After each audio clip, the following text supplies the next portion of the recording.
Holidays-நாலே நம்ம K Travels தான். தமிழகத்தின் முன்னணி டிராவல்ஸ் நிறுவனம். Plan your happy trips with K Travels.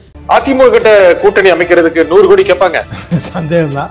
அதாவது திரும்புற பக்கம்லாம் தீய வைக்கிறது நம்ம திண்டுக்கல் சீனிவாசன் தான். 50 கோடி 100 கோடின்னு ஒரு ஃபிகரை சொல்லிட்டாரு. இப்போதைக்கு கூட்டணி கட்சிங்கிறது தேமுதிக மட்டும்தான். தேமுதிக 5 பாராளுமன்ற தொகுதிகளில் நின்றுது. அப்போ அவங்க கிடையாது தான் நம்ம பொருள் கொள்ளணும். அப்படின்னா 100 கோடி அவங்களோட ஓட்டு வங்கிக்கு உண்மையிலே யாருமே கொடுக்க மாட்டாங்க. புதிதாக வந்திருக்கிறது விஜய் மட்டும்தான். அப்போ இதனாலதான் அந்த கூட்டணி அமையாம போயிருச்சு அப்படின்னு அவர் ஆதங்கத்தை வெளிப்படுத்துறாரா?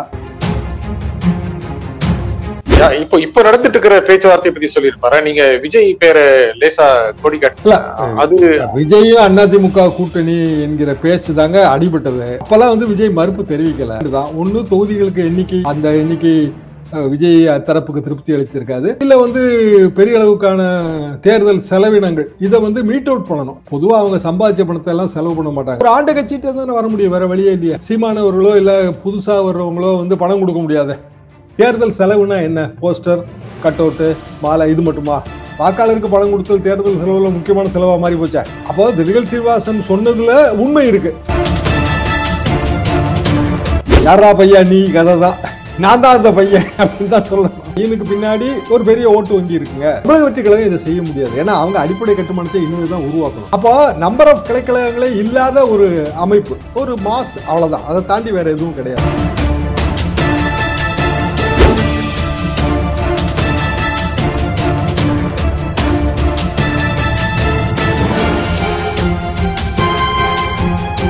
வணக்கம் ஆகாயம் நண்பர்களே.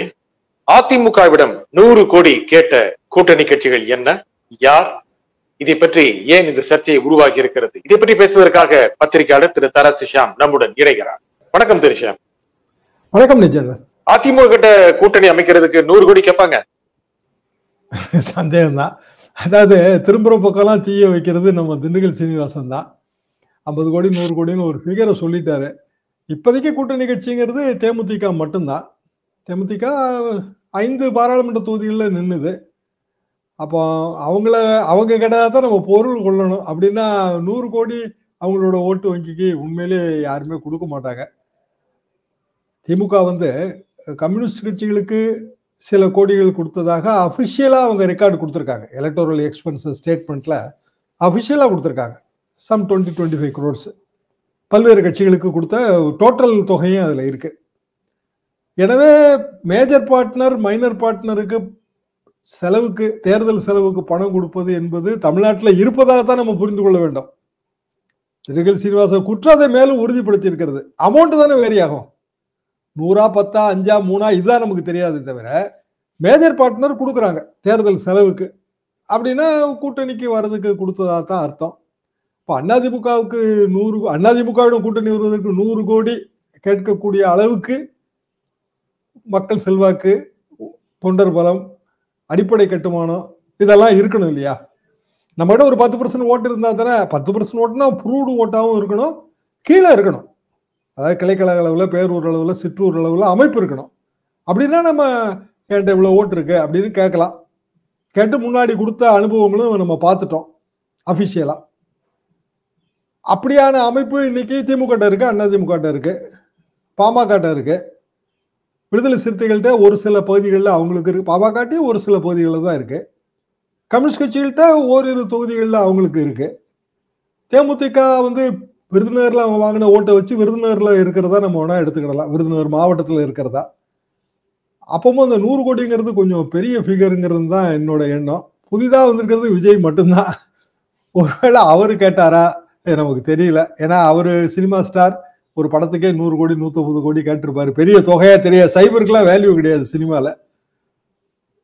அதனால அவரு கேட்டிருக்கலாம் என்று ஒருவேளை இவர் நினைச்சாரோ என்னமோ திண்டுக்கல் சீனிவாசன். ஏன்னா அந்த பேச்சுவார்த்தைகள் இதெல்லாம் அவருக்கு தெரிஞ்சிருக்கும். அப்போ இதனாலதான் அந்த கூட்டணி அமையாம போயிருச்சு அப்படின்னு அவர் ஆதங்கத்தை வெளிப்படுத்துறாரா? என்னன்னா இது ஒரு பல்வேறு வகையான அரசியல் அழுக்கு துணிகளை அலசுவதற்கு அந்த மேடை ஒரு பொது இடமா போயிருச்சு. பொதுவா எல்லா கட்சிகளும் நீங்க சொன்னது போல கூட்டணி கட்சிகள் பெரிய கட்சிகளிடம் அணியை வைக்கும் போது கணிசமான தொகையை வாங்கிக் கொள்வது உண்டு. அது நீங்க சொன்ன மாதிரி அபிஷியலாவும் இருக்கலாம், அன்அபிஷியலாவும் இருக்கலாம். ஆனா திரு திண்டுக்கல் சீனிவாசன் இந்த மாதிரி சொன்னதற்கு காரணம் ஏற்கனவே வைத்த அனுபவத்தை வைத்தா அல்லது இப்பொழுது தற்சயமே ஓடிக்கொண்டிருக்கும் அனுபவங்களை வைத்தா? நம்ம நேரடியாக எந்த கட்சியும் சொல்ல வேண்டாம். ஏன்னா யாராக இருந்தாலும் பெரிய கட்சிகளிடம் எதிர்பார்ப்பது இயல்பாக இருக்கிறது. ஏன் அதை இப்ப சொன்னாரு? என்ன காரணம்? இன்னைக்கு கான்டெக்ட்ல சொல்ல வேண்டிய அவசியம். பொதுவா திண்டுக்கல் சீனிவாசன் ஒரு அனுகூல சத்ரு, அஜாத சத்ருவா அரசியல் இருக்கலாங்க. வெல்ல முடியாதவர்கள் அப்படின்னு அஜாத சத்ரு எடுத்துக்கிடலாம். இவர் அனுகூல சத்ரு. அவரை அடிச்சு விடுறதுல பல நேரம் நமக்கு செல்ஃப் கோல் விழுந்துரும். ஓன் டேமேஜ் கிரியேட் பண்ணிடுவாரு. அப்படித்தான் நான் இதை பார்க்கிறேன். மற்றபடி இதுல நோக்கம் இருக்கும்னு நான் நினைக்கல.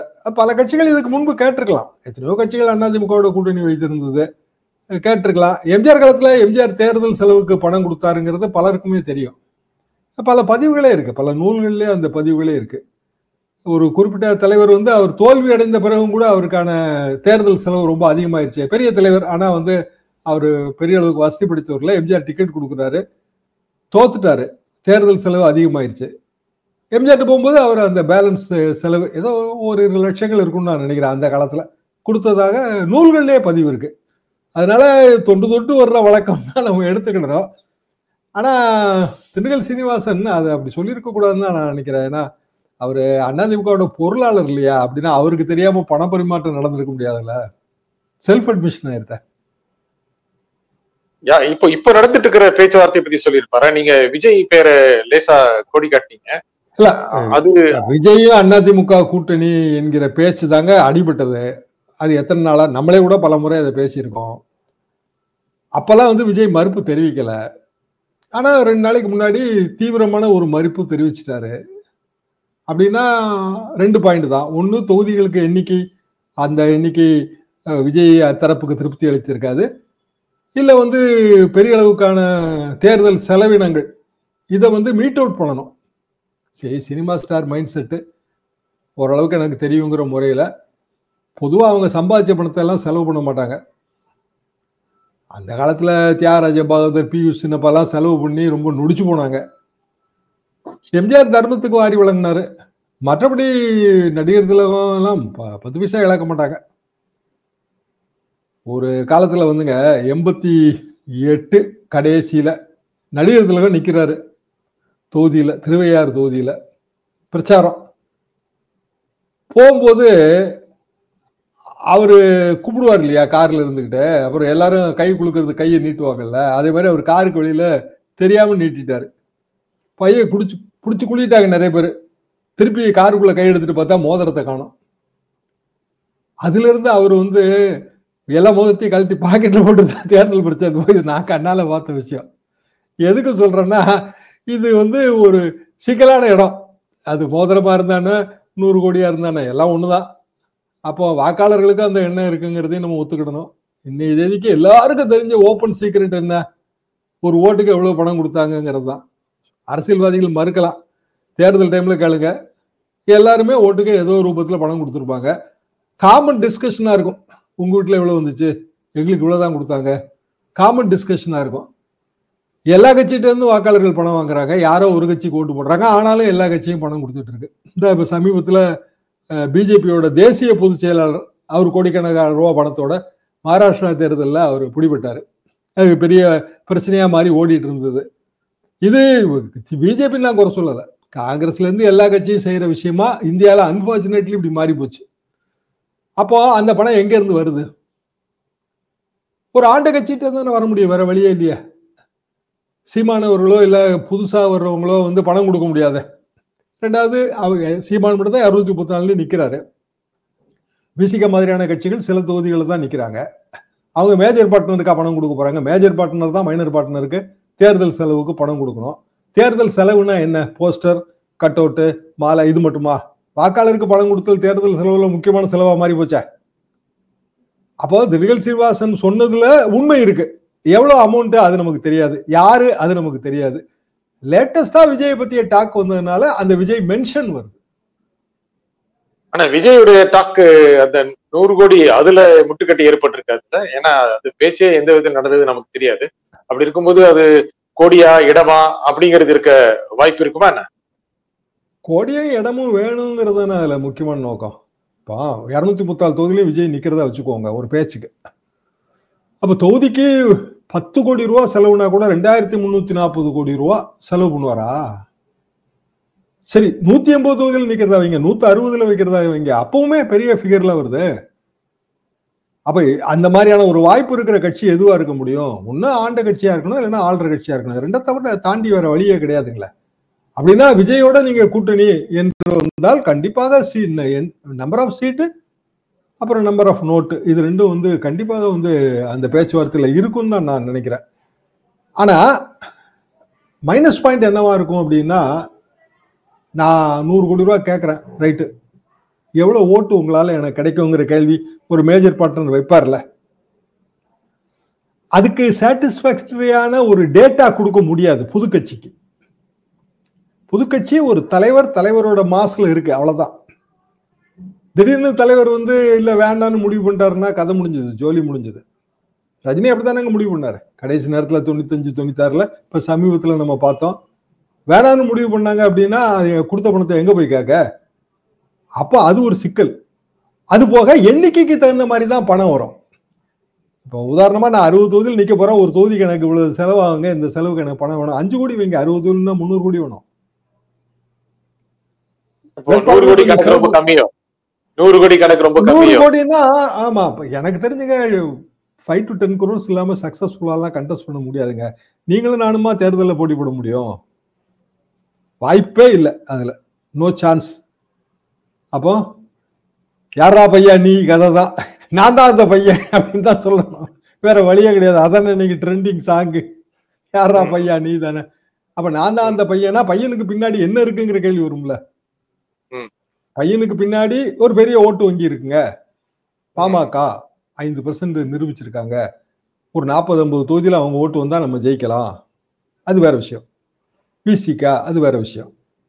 தேமுதிக அது கூட ஒரு ஓட்டு வங்கி ப்ரூவ் ஆகி இருக்கு, ஒரு ஏரியா ஆஃப் இன்ஃப்ளூயன்ஸ் இருக்கும், இந்த இடத்துல இவங்களுக்கு செல்வாக்கு இருக்குடா அப்படிங்கிறது இருக்கும். அது எதுவுமே இல்லாம ஜென்ரலா இருக்கு. விஜய் ஒரு பெரிய ஸ்டார், ரைட், அவரை பார்க்க கூட்டம் வருது, ரைட்டு. பின்னாடி எவ்வளவு பேர் இருக்காங்க, 2ஆம் கட்ட தலைவர்கள் யாரு, அதெல்லாம் வந்து ஊர்களில் விசாரிப்பாங்க. சரி, அதிமுக கள ஆய்வு நடத்துது. கள ஆய்வோட நோக்கம் என்ன? தெரிஞ்ச பழைய மேட்டரையே கேட்கறதா, என்ன பலவீனம், அதெல்லாம் தான் எல்லாத்துக்கும் தெரியுமா. அது எப்படிங்க பெரிய சீனியர் லீடருக்கு தெரியாம இருக்கும்? எடப்பாடி பழனிசாமி கீழே இருந்து மேல வந்தவருங்க, ரொம்ப சீனியர் லீடர், அவருக்கு தெரியாம இருக்காது. கள ஆய்வோட நோக்கம் என்ன? அடிப்படை கட்டுமானத்தை பெரிதாக்குதல் தானே.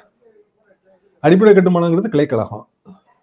எம்ஜிஆர் காலத்துல 25, 50 இதுதான் வந்து ஒரு கிளைக்கழகத்தோட உறுப்பினர் எண்ணிக்கை.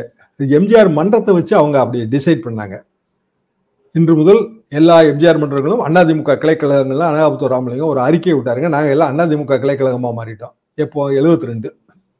13,000 கிளைக்கழகம் வந்துச்சு, மொத்தம் 13,000 மன்றம், அவ்வளவுதான். அப்புறம் கொஞ்சம் கொஞ்சமா அது பெருகுச்சு. இன்னைக்கு மாவட்டங்களே பெருகி போச்சு. அதிமுக 60-70 மாவட்டம் இருக்கு. மாவட்டம் வந்து நம்ம ஸ்டேட் அட்மினிஸ்ட்ரேஷன் மாவட்டம் கிடையாது, கட்சி அட்மினிஸ்ட்ரேஷன் மாவட்டம். அதே மாதிரி ஒன்றிய, பேரூர் எல்லாமே நம்பர் பெரிய இருக்கும்.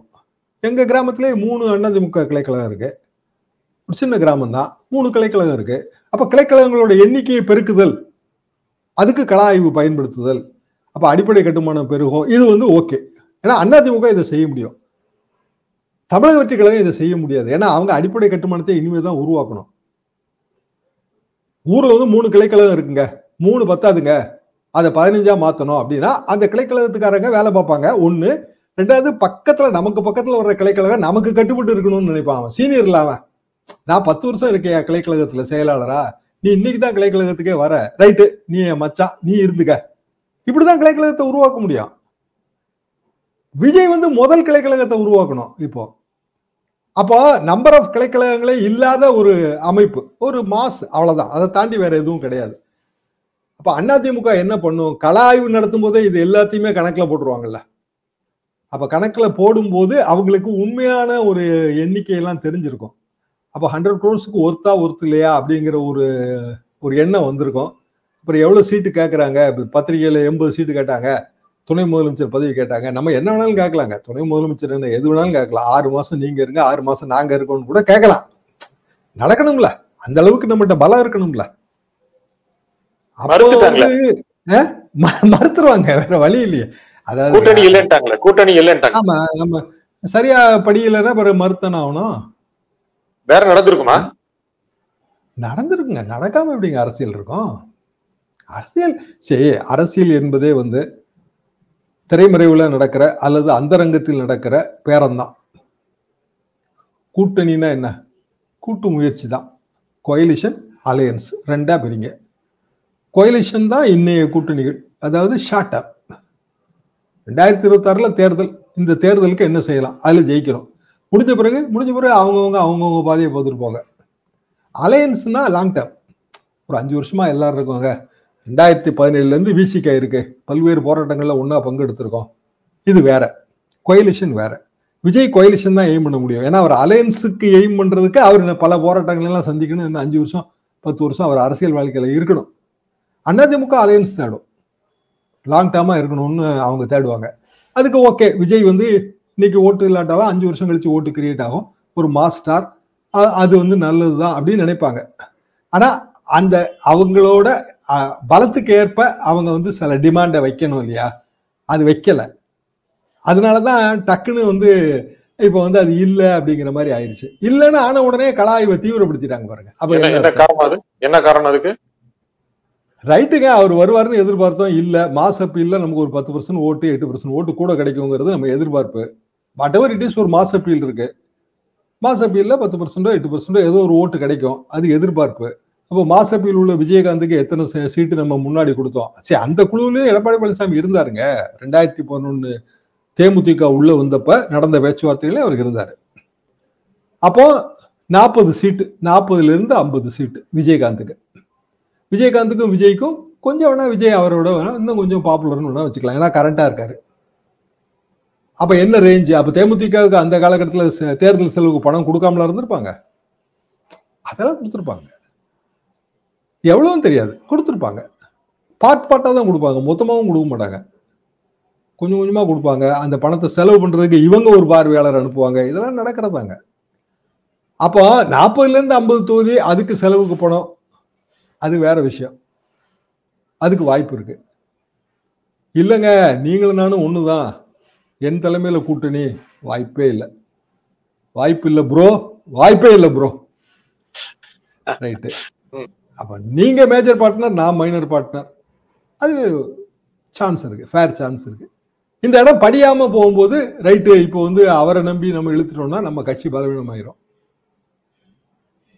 அப்போ அரண்மனை சாப்பாட்டுக்கு ஆசைப்பட்டு சொந்த வீட்டு அடுப்பை நம்ம அணைத்து விட்டு போக முடியாது. இப்போ சொந்த வீட்டு அடுப்பை பற்ற வைக்க வேண்டிய நேரம் இருக்கு, இல்லைன்னா அந்த வெப்பம் தனியாம பார்த்துக்கிடணும். அப்போ கலாய்வுல கட்டுமானத்தை பெருக்குதல், போராட்டங்களை அறிவித்தல், அப்படி போகும். எதிர்பார்ப்புடன் காத்திருத்தல். அரசியல்ங்கிறதே காத்திருத்தல் தானே. இந்த தேர்தலில் ஜெயிக்கலைன்னா அடுத்த தேர்தல், அவ்வளவுதான். தேர்தலில் தோத்த உடனே எல்லா அரசியல்வாதிகளும் அது பிறகு களத்துக்கு வராமலா போயிருவாங்க? வருவாங்க. ஆனா லாபம் இருக்குல்ல, இந்த தேர்தல் லாபம் இருக்குல்ல. 26 எல்லாருக்கும் முக்கியமான தேர்தல், முக்கியமாக அதிமுகவுக்கு முக்கியமான தேர்தல். முதல் தேர்தல் யாருக்கும் முக்கியமான தேர்தலா இல்லாம இருந்துச்சு? 80ல கலைஞர் எம்ஜிஆர் வச்சு டிஸ்மிஸ். கலைஞருக்கு அது முக்கியமான தேர்தல், ஏன்னா திருப்பி கம்பேக் பண்ணணும். 76ல கலைஞர் ஆட்சி டிஸ்மிஸ், 80ல எம்ஜிஆர் ஆட்சி டிஸ்மிஸ். இப்போ இது சரியான வாய்ப்பு. லோக்சபா தேர்தலில் பிரம்மாண்ட வெற்றி, திமுக காங்கிரஸ் கூட்டணி. எவ்வளவு இறங்கி போனாரு? 117 சீட்டு விட்டு கொடுக்குற அளவுக்கு இறங்கி போனாரு கலைஞர். தோத்து போச்சு. இதோட அவ்வளவுதான், திமுக சாப்டர் முடிஞ்சது. இது 80ல சொல்லப்பட்ட விஷயம். 87 எம்ஜிஆர் மரணம், கட்சி உடைதல். 89 மீண்டும் கலைஞர். அப்போ 9 வருஷம் கழிச்சு வர்றாரு. 9 வருஷம், 9 வருடம். அது 77 பாத்தீங்கன்னா 10 வருஷம். இதை குறைஞ்சபட்சமா 80 to 89 மட்டும் பார்ப்போம், 8 வருஷம்னு வச்சுங்க. இப்ப 8 வருஷமா கட்சியோட கட்டுமானத்தை அவர் பெருக்கி இருப்பார்ல. ஒரு ஊரா போயிருப்பாரு, எல்லா தொண்டர்கள் திருமண விழாக்களுக்கு போயிருப்பாரு, கொடி ஏற்றிருப்பாரு, கட்சியை ஆக்டிவா வச்சிருப்பாரு. அப்படியான ஒரு ஆக்டிவா ஒரு கட்சியை வச்சு ஒருத்தர் கொண்டு போனார்னா ஓட்டு வங்கி கிரியேட் ஆகும், உழையாது. ஏன்னா நம்பிக்கை இருக்கும், காத்திருத்தல். நீங்க சொன்ன காத்திருத்தல்ல ஒரு நம்பிக்கை இருக்கும். கொஞ்ச நாள் வெயிட் பண்ணாலும் பஸ் வந்துடும் அப்படின்னு நம்பிக்கையோட இருக்கணும்ல. நீங்க புது பஸ் ஸ்டாண்ட்ல வர வேண்டிய பஸ்ஸுக்கு பழைய பஸ் ஸ்டாண்ட்ல போய் வெயிட் பண்ணி என்ன பிரயோஜனம் இருக்கு? பஸ் எல்லாம் மாத்தியாச்சுங்க, ரூட் எல்லாம் மாட்டுத்தாவணிக்கு போயிருச்சு, அங்க போய் நில்லுங்க. அந்த இடம் சிக்க. காத்திருப்பாங்க எல்லாரும், அதிமுகவும் விஜயும் காத்திருப்பார்கள். காத்திருப்பா. புதிய வரவு வந்த உடனே பழைய கணக்குகள் வந்து கொஞ்சம் குழம்புது. சரி சரி சரி. இந்த நிகழ்ச்சியில் உங்கள் கருத்துக்களுக்காக திரு தராசியா மிக்க நன்றி. மீண்டும் ஒரு நிகழ்ச்சியை சந்திப்போம். நன்றி, வணக்கம். ஹாலிடேஸ்னாலே நம்ம கே டிராவல்ஸ் தான். தமிழகத்தின் முன்னணி டிராவல்ஸ் நிறுவனம். Plan your happy trips with K Travels.